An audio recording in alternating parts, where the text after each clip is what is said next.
Reports this evening that Iran's supreme leader has now ordered a direct attack on Israel after the assassination of the Hamas political leader who was killed, Iran says, by an Israeli airstrike while visiting Tehran.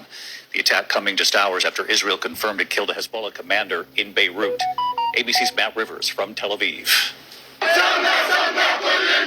Tonight, the Middle East on a knife's edge after the top political leader of Hamas was killed in Tehran. Ismail Haniyeh seen smiling yesterday as he attended the inauguration of Iran's new president. Hours later, he was dead. Hamas says Haniyeh died in an airstrike, saying he was hit by a rocket directly in the room where he was staying. Israeli officials have had no public comment on the Tehran attack, but Iran's supreme leader vowed to take revenge. The New York Times tonight, quoting Iranian sources, reports Ayatollah Ali Khamenei has issued an order to strike Israel directly. It all comes just hours after Israel publicly acknowledged targeting and killing a top Hezbollah official in an airstrike in a suburb of Beirut, Lebanon. Both Hamas and Hezbollah are backed by Iran, the two dramatic attacks raising real fears of escalation of an all-out war across the region. Tonight, Israeli leader Benjamin Netanyahu did not mention the Hamas leader's assassination, but said Israel had delivered, quote, crushing blows to Iranian proxies, warned the days ahead would be challenging, and that a, quote, heavy price would be paid by any aggressors.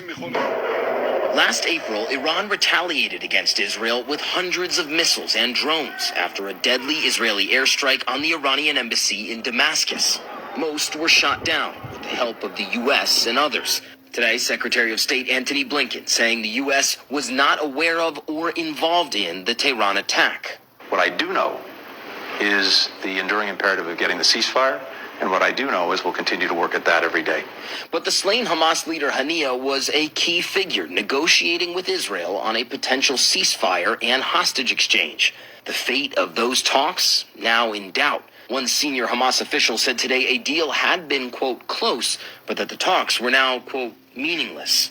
Here in Israel tonight, hostage relatives tormented by what might be next. We, as hostage families, as you can imagine, are just pawns in this game that's been going on for so tremendously long. It's just unthinkable.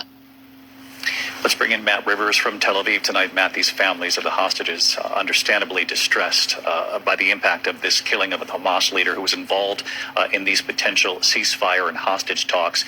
And now tonight, the Ayatollah's threat of revenge on Israel, all of this obviously extremely concerning there.